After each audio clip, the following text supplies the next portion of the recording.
What do we know about what's happening?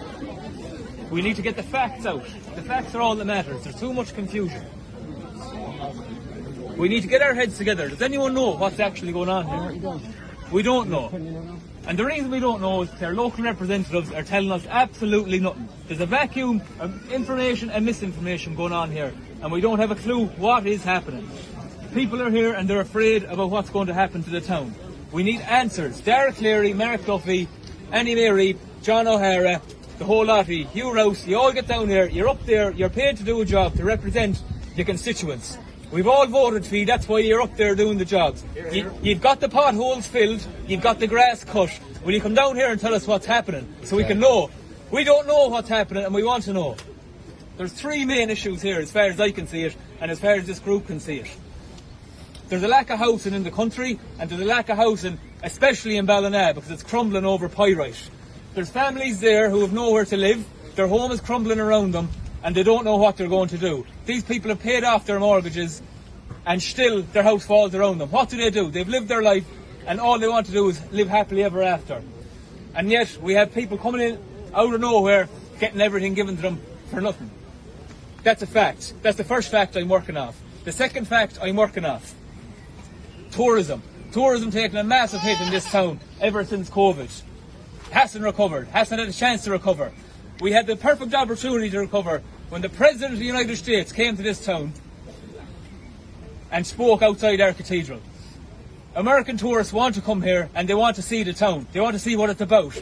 But so far, the Grand National Hotel, as far as I know, Mount Falcon, as far as I know, the Twin Trees, who are outside, as far as I know, so that's at least 3 or 4 of the hotels in Ballina have been taken over. The Downhill Inn and the B&Bs, and they're not doing it out of the goodness of their hearts. Let's put it like that. They're making money out of it, but the town is dying because of it, and the town is going to die. It won't happen today. It won't happen tomorrow.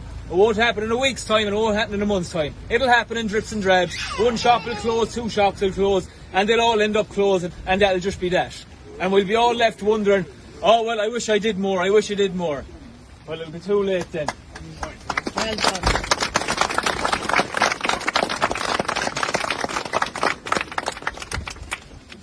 You know, I'm ashamed to be down here.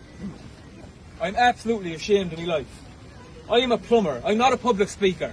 I go to work, I do my job, and I go home. I play a bit of football as a pastime, and that's probably the height of my life. Like some people say it's a pathetic life, but I love it. I have a good partner there, and I have a good family, and I have a good group of friends. But I wanted to continue like that.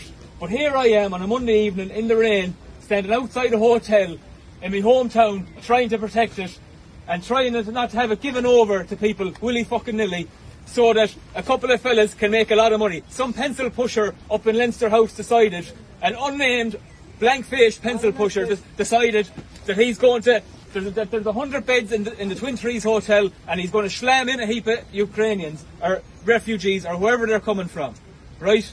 And the problem is there's been no study done, or no bit of research, or no impact report on if the services in the town are available. And that brings me on to my third point, and my third fact, and I'm dealing off 3 facts here. The town doesn't have the services. Anyone you talk to, there's no doctor. Anyone you talk to, there's no dentist.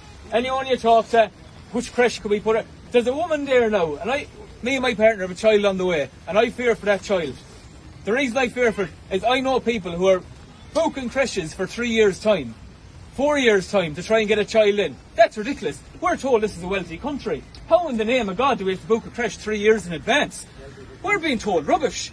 Absolute rubbish. So that's the third fact I'm working off now. 3 facts I'm after giving out. And not one of our local representatives, the heroes, are down here to help us. Are down here to at least pretend they're helping us. Shake their head or not shake a few hands. But it'll all be remembered come June when the elections come. Now, I'm looking around me here now, and there's at least 100 people, if not more than 100 people here now, on a rainy Monday night. I'm putting the call out for a few more people. I said I'm ashamed. The reason I'm ashamed is because I'm representing my family. I'm representing my friends. I'm representing my colleagues. I'm worried what my employers will think. It doesn't matter.